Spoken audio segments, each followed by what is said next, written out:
How would you like a 15% discount to my daily email, the stack of stuff, the show notes, discounts to the conference, all of that? All you need to do is text the word show to 33777. You'll get the annual subscription with a 15% discount to my daily email. You'll get the stack of stuff, the links to the show notes, discounts to the conference, and so much more. All you have to do is text the word show, SHOW, to 33777. Text show to 33777.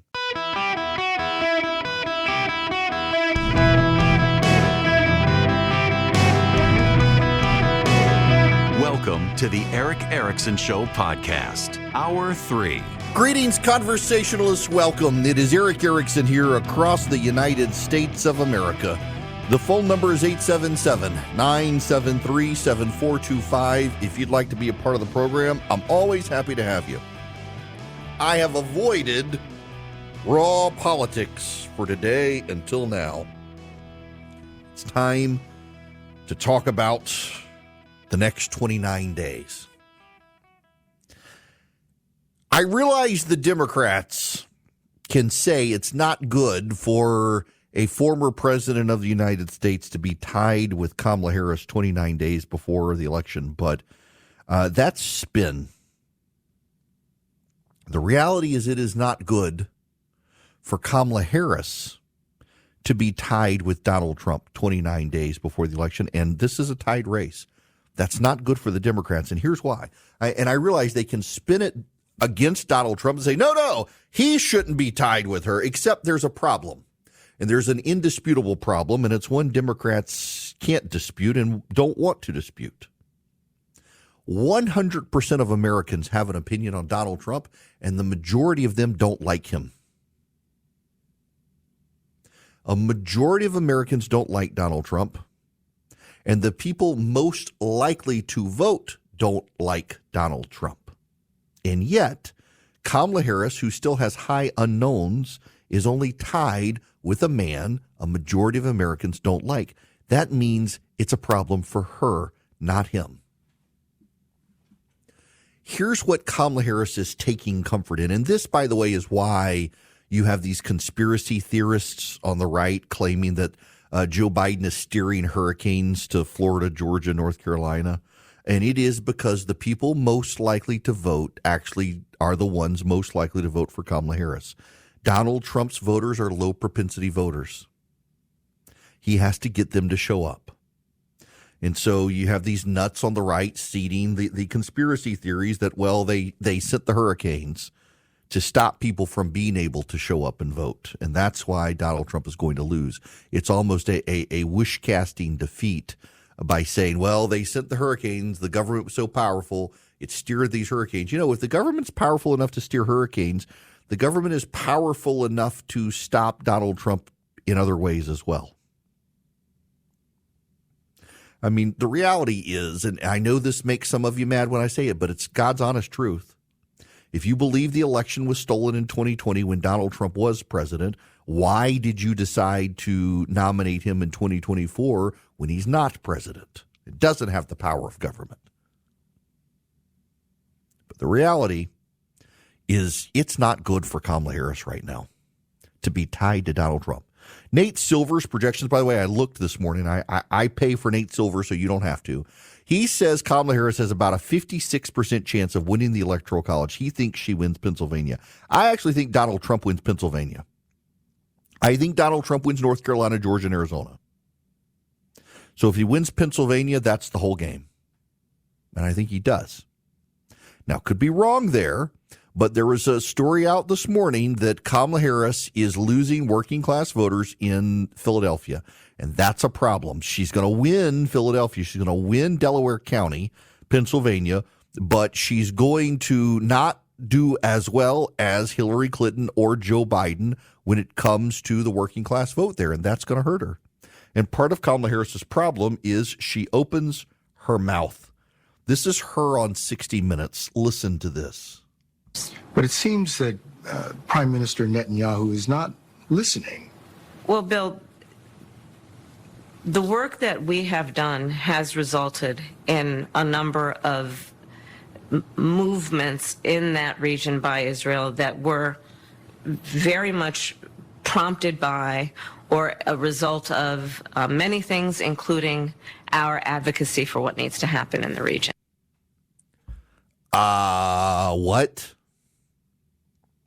In the exoteric, holistic practice of systemic institutions working cohabitually together, we have a coordination of issues brought forward to the point of execution. What?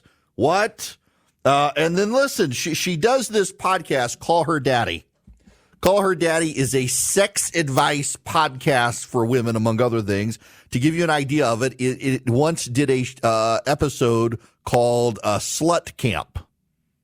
True story. It's one of the podcast episodes of this podcast. Give you a sense of what Kamala Harris is willing to sit down and have an interview with. Slut Camp was one of the episodes of Call Her Daddy, and Kamala Harris decided to sit down with the host, who got a very large deal from Spotify to leave Barstool Sports.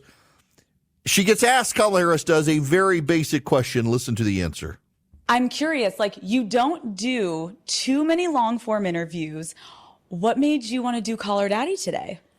Well, I think you and your listeners have really got this thing right, which is one of the best ways to communicate with people is to be real, and to talk about the things that people really care about. I mean, what I love about what you do is that your voice in your show is really about your listeners.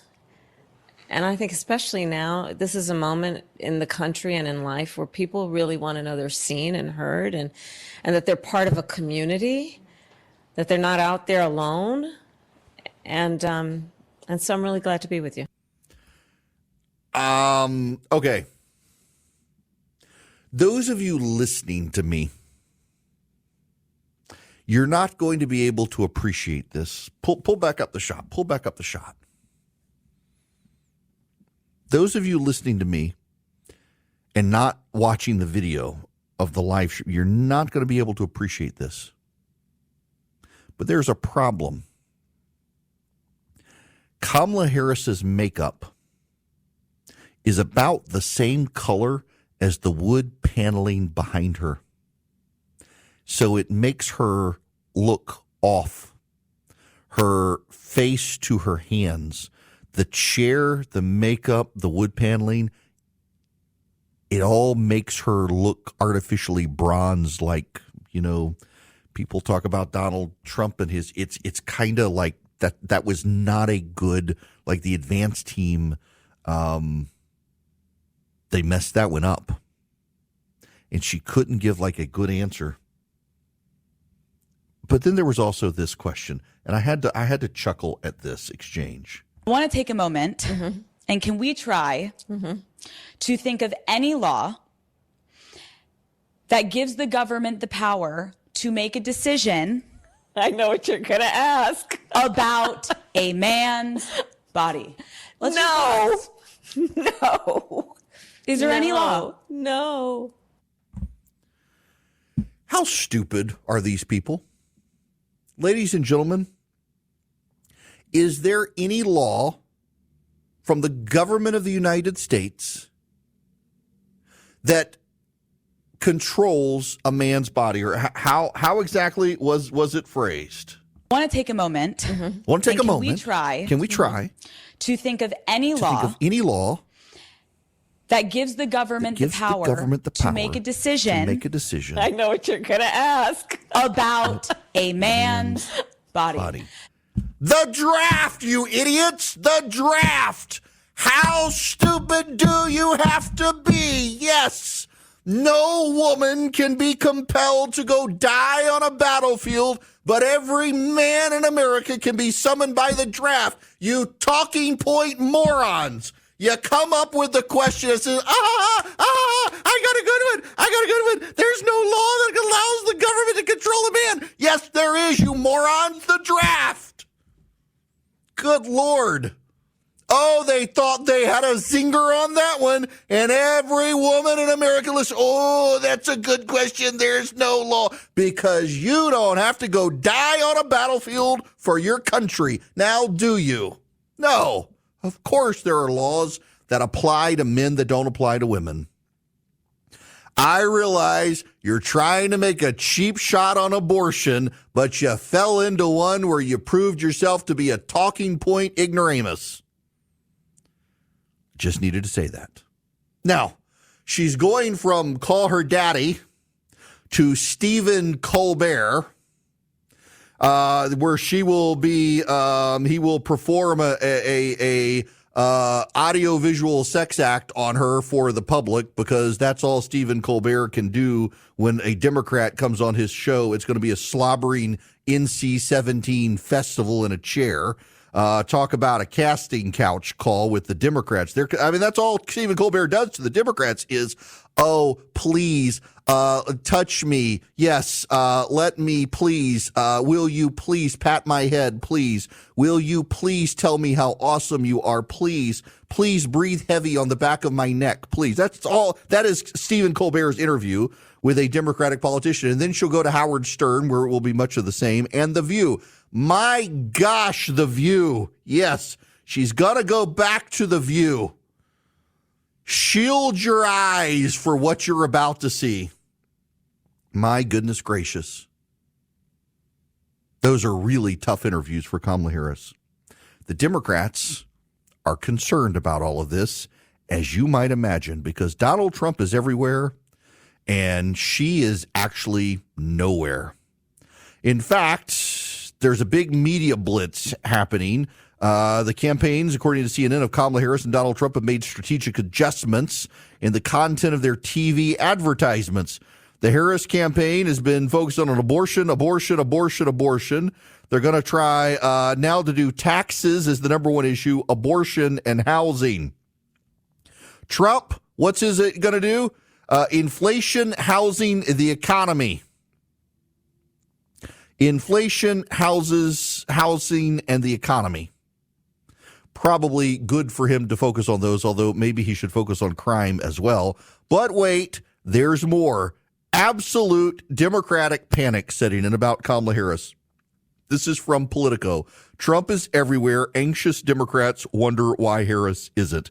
Democratic operatives, including some of Kamala Harris's own staffers, are growing increasingly concerned about her relatively light campaign schedule, which has her holding fewer events than Donald Trump and avoiding unscripted interaction with voters and the press almost entirely. In interviews with Politico, nearly 24 Democrats described Harris as running a do-no-harm, risk-averse approach to the race they fear could hamper her as the campaign enters its final 30-day stretch.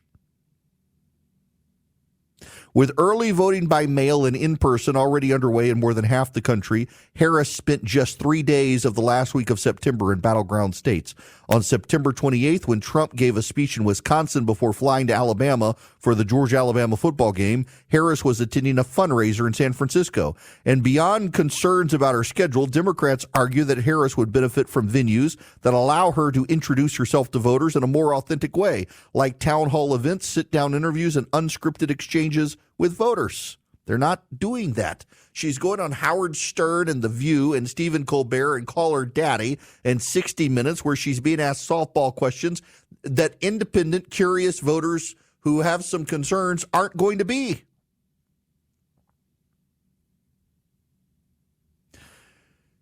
If you want to get a sense of this,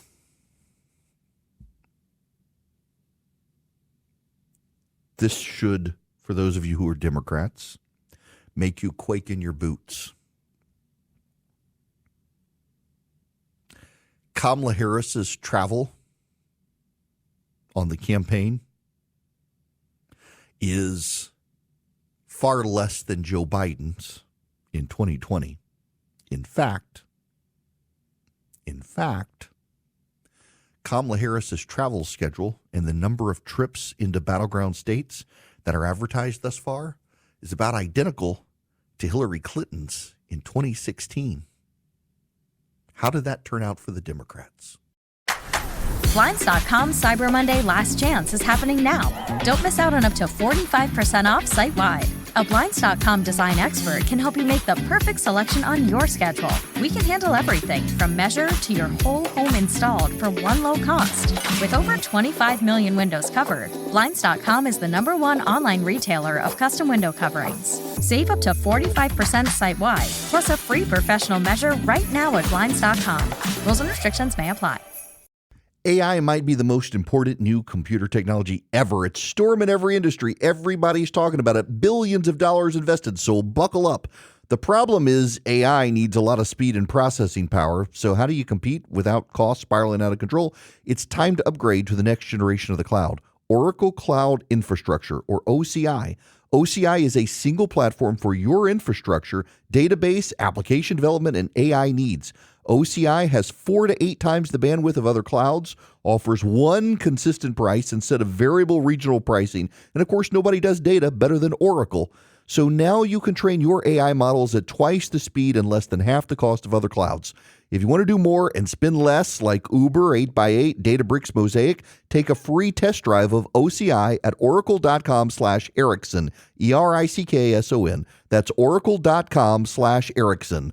Oracle.com/Erickson. Go check them out today. Greetings, conversationalists. How are you? The phone number is 877-973-7425. If you'd like to be on the program, I got to play you this clip. This is from Andre Mitchell in a discussion on Meet the Press. I guess it was on, it was on Meet the Press. Listen to this. Andrea. And I think they've got to double down on doing more interviews and serious interviews, because what I'm hearing from Democratic and Republican business people and a lot of men, and she's got such a big problem with men. I think there's an undercount of the Trump vote. I think there is misogynation in all of this, black and white men. Big problem, but also the business world. They don't think she is serious. They don't think she's a heavyweight. And a lot of this is gender, but she's got to be more specific about her economic plan. No one is going to blame, from the media or the Democrats, Kamala Harris if she loses. They're going to blame misogyny. They're going to blame men. They're going to blame racism. They're going to blame the Russians. The beauty of being a Democrat in this country is you never have to say you're sorry. It's always someone else's fault. And part of the problem here is that they won't be able to learn the lessons of her loss. And look, in a tied race where Donald Trump's vote tends to overperform public polling, he's probably winning the race. Andre Mitchell kind of hints at that Donald Trump probably is overperforming. If it's a tied race, if it's 50-50, the edge goes to Donald Trump because he historically overperforms in the polling. And you can say it's misogyny. You can say it's racism. You can say it is the Russians. You can say whatever it is. But the problem is a year ago, October, Democrats were writing in New York Magazine and elsewhere that Joe Biden needed to ditch Kamala Harris because she was not a good vice presidential nominee. And she was weak, and he needed someone better. And Americans were hesitant to stand with Biden because they knew they were voting for vice president to be president, and they didn't like her. A year ago, right now, Democrats were sounding the alarm about Kamala Harris. And now they're like, it's misogyny, it's sexism, everyone really loves her. No, not really. That's just your excuse making. You had nowhere to go because the Democrats have played identity politics so long, you could not change Kamala Harris out for someone else without a massive internal war, so you're stuck with her. She's not a great candidate, and she's playing it super safe. Now, don't play it safe when it comes to your bank. I realize you got a bank, you've had this bank, but you're probably not happy with the bank. You'll be happy with Old Glory Bank. I'm happy with Old Glory Bank. I'm so happy with Old Glory Bank, I've actually invested in the bank. They gave me the opportunity. It's like, yes, I've had Old Glory Bank for about a year now. And I don't have a fee on my checking account. I don't have a fee on my savings account. I get a good interest rate on my savings account. I can deposit cash at the bank. You can do the same thing. OldGloryBank.com. OldGloryBank.com. It's an online bank. There's not going to be a physical branch near you, but you don't really need one. You can use the app to deposit checks. I've done that. You can use the app to deposit cash at 88,000 retail locations around the country. I've done that. You can get a mortgage with them. You can get loans from them. You can get CDs with them. I mean, it's a real bank. OldGloryBank.com. I can't recommend them enough. And don't forget, custodial account for your kids. Great way to do that. OldGloryBank.com. Member FDIC, equal housing lender. Terms and conditions apply. OldGloryBank.com. Hello there. Welcome. It is Eric Erickson here across the nation from the middle of Georgia. Glad to have you with me. So I need to do a couple of bits of housekeeping here before I talk about Tim Walz. One, I'm doing an event every year. There's a nonprofit called This Stuff Matters. If you listen to the live stream, you hear Tom Gray's This Stuff Matters segments. We give them the airtime on the live stream to run them. And they do paid radio placement around the country, and it's their missional, evangelical, not explicitly Christian, great little segments on radio. And I'm doing an event with This Stuff Matters and Tom Gray. In fact, let me get you the details. The website, if you want to come see me, is thisstuffmatters.net. There's an event tab. And if you click the event tab, I'm going to be at Governor's Gun Club, October 17th. You can get tickets. Tickets are still available. It's the evening of October 17th in Kennesaw, Georgia, Governor's Gun Club. We'll sit on stage and answer questions about, well, theology and politics, actually. At 7 to 9 p.m., This Stuff Matters. So if you go to thisstuffmatters.net, click on the event tab. You can buy tickets. Come to the event for This Stuff Matters. Should be a fun time. The other thing is I got a lot of people asking about Maggie. If you weren't here at the end of the day on Friday, my wife took our dog to the vet on Friday morning. We have a golden doodle named Maggie. I guess she's about 9 years old now.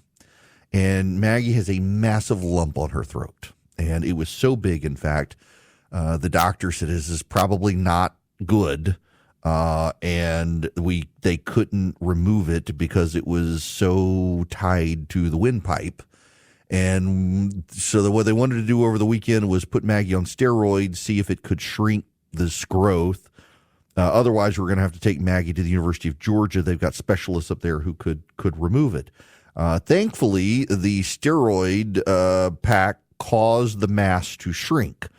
Now, the downside is that the vet now thinks she can feel a couple of swollen lymph nodes, and they're pretty sure it's cancerous. And so we're going to have to go to the University of Georgia at some point in the next couple of weeks for them to remove this mass and see what it is. If it was an infection, they think she'd be running fever, which she's not. So they're concerned. So we're concerned. You know, when we got the dog, my wife just kind of said offhandedly that the dog would outlive her. And now my wife is starting to worry about outliving the dog.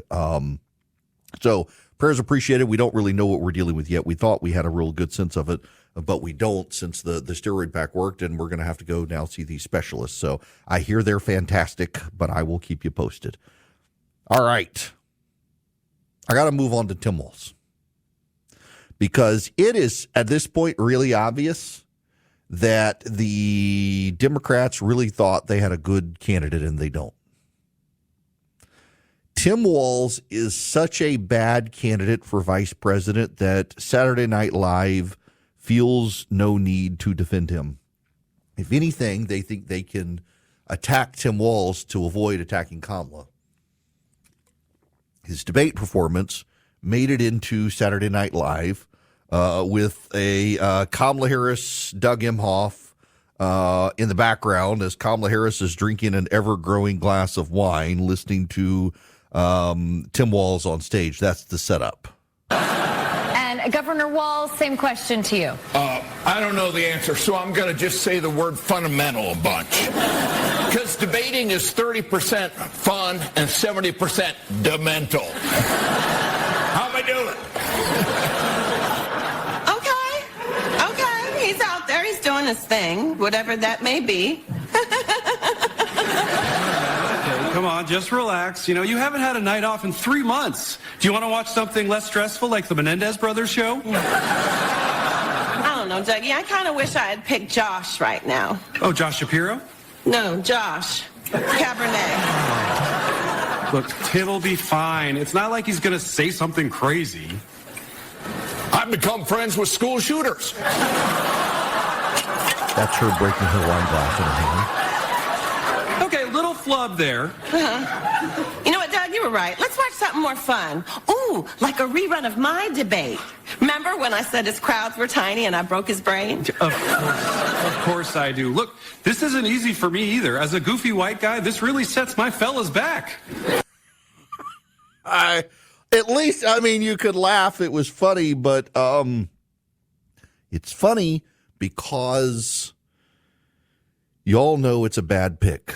Jen Psaki is doing her best, the former White House press secretary. She's now a talking head on MSNBC. Listen to this spin from her on Meet the Press. You think about the Harris campaign strategy has gotten some criticism as well for not being basically mixing it up enough, enough events that are unscripted. Former President Obama is going to be out on the campaign trail. Liz Cheney was with her out on the campaign trail. Are you anticipating a strategy shift? We've already seen them announce this, which I think is a great thing. Vice President Harris has a number of interviews she's doing over the next couple of weeks. Tim Walz, who I think is a huge asset who hasn't been tapped into nearly enough for the last month, is going to be out there a great deal. And you're right. I mean, the thing is, at this point, when everything matters, you have to take risks. And people may make mistakes. It's worth it. Put them out there and have them doing a bunch of stuff. But we've already seen them announce their plans to do exactly that. She thinks Tim Walz is great. He's an underused asset. He needs to be out there more saying things like, I'm friends with school shooters. Now, granted, it was a misstep. He actually meant he was friends with people whose families were victims of school shootings. Won't hold that against him, but come on. This is a campaign that has been super, super guarded. It is a campaign that's playing it safe. Democracy Institute has just released a new poll of 1,200 likely voters. It has Trump 50, Harris 47. Not the best pollster. They were off in 2020, but the trend lines aren't good for Kamala Harris. And let's just be real here. I think what Kamala Harris's strategy at this point has to be is that we know something for certain. The voters most likely to vote in 2024 are the voters who voted in 2020 and 2016. And of the voters who voted in 2020 and 2016, Joe Biden and now Kamala Harris win them by 6 points. That is outside the margin of error. That is beyond the Electoral College. If Kamala Harris wins by 6 points, she's winning the Electoral College. And I personally think that the Harris team, they're not being public about it, but I personally think the Harris team believes that because Donald Trump is relying on irregular voters who have a low propensity to vote, and he doesn't have a good ground game, that Harris's voters will be mobilized to vote, they will go vote, and they will offset the voters who typically don't vote. This is a very similar strategy to those who rely on older voters, not younger voters. Younger voters love to vote Democrat, but they don't like to vote. So they always say they're going to vote Democrat, and they just don't vote.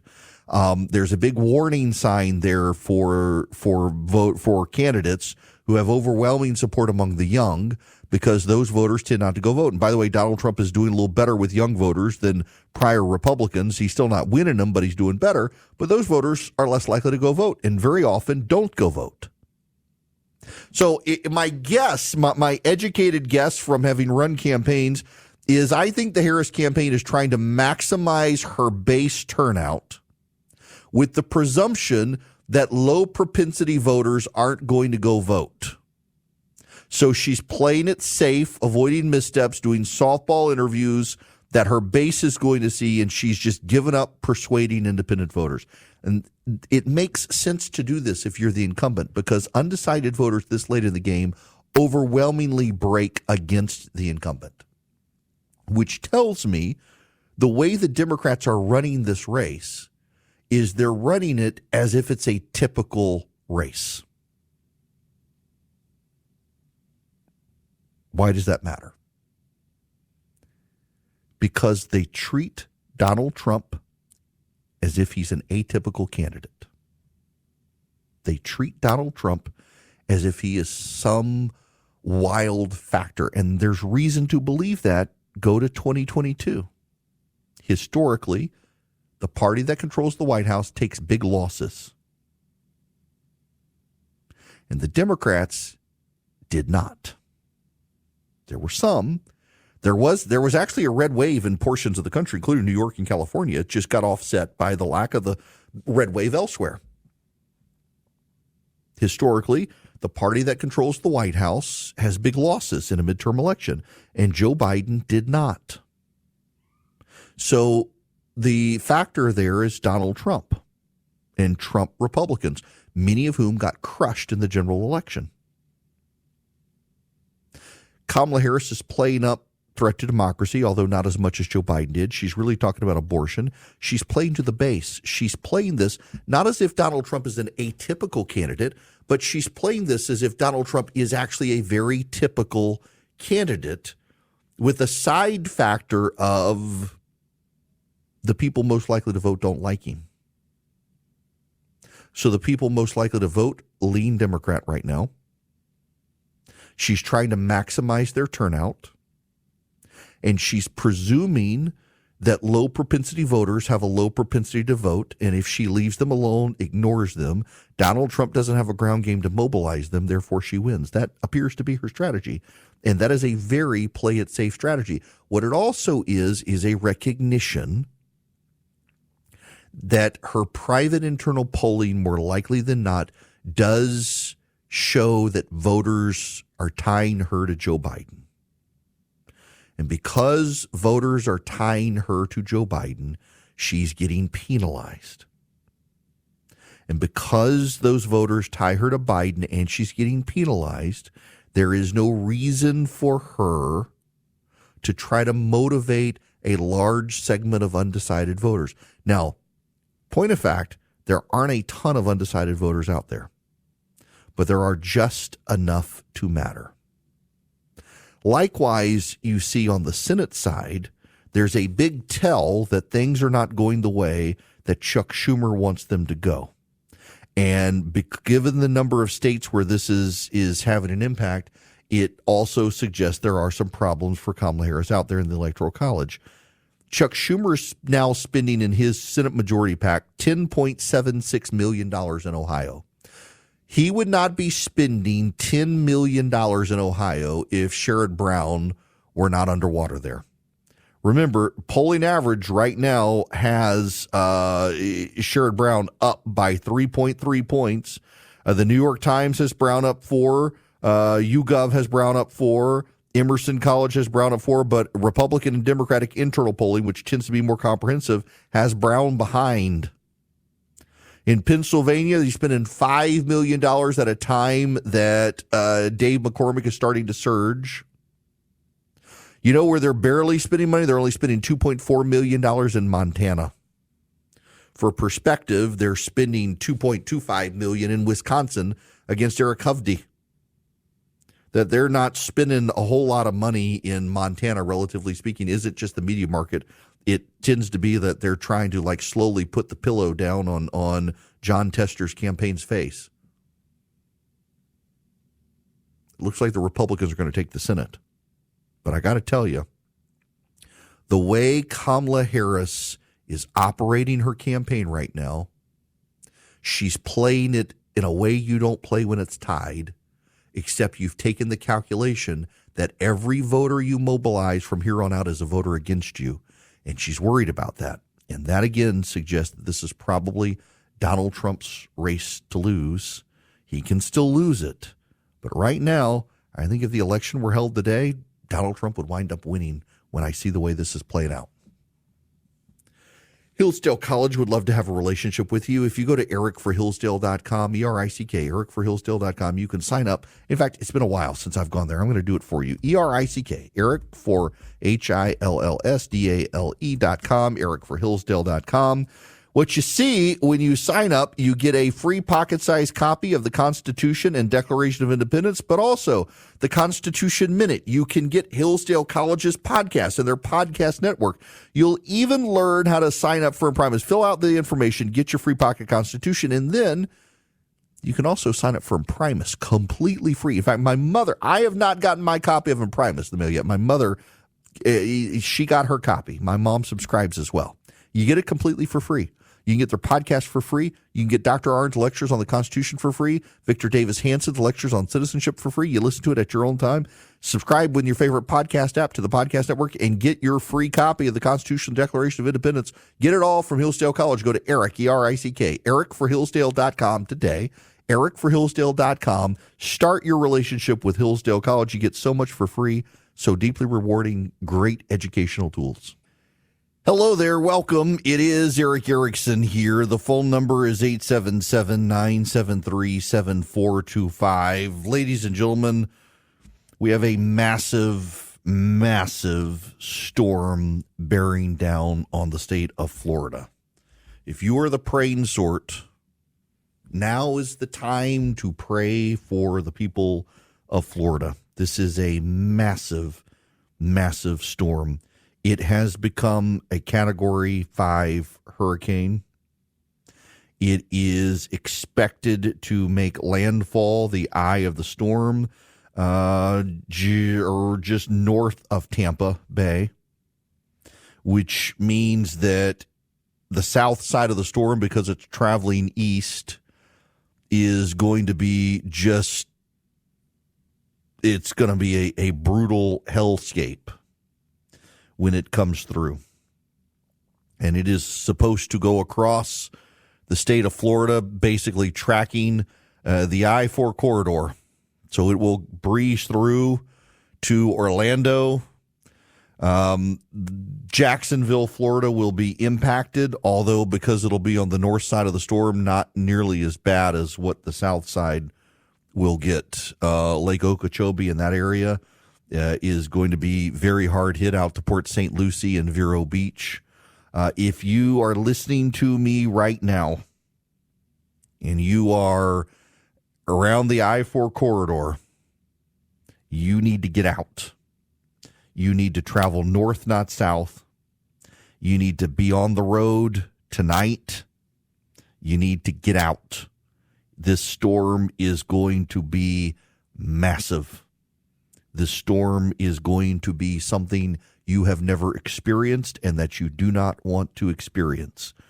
If you are in Central Florida, you need to be packing up and leaving. That's how big this storm is. The tracking has all but come to agreement that it is going to hit around Tampa Bay. It is going to continue to be a hurricane when it crosses the peninsula into the Atlantic Ocean, and then it will begin to dwindle as it heads out to Bermuda, according to the latest track on Saturday. But it is expected to make landfall around 7 p.m. on Wednesday night around Tampa Bay, and it will be a massive, massive storm when it does. So I've got a lot of affiliates in the state of Florida. You want to stay with your local radio affiliates. You're going to want to have batteries. You're going to want to have your radios charged because you're probably not going to have power for TV. But your batteries, you'll be able to get radio, download the apps of your local radio station as well for your phone. But get out, please. Please evacuate. If you live in Central Florida, you need to be headed north in the next 12 to 15 hours. Please hit the road.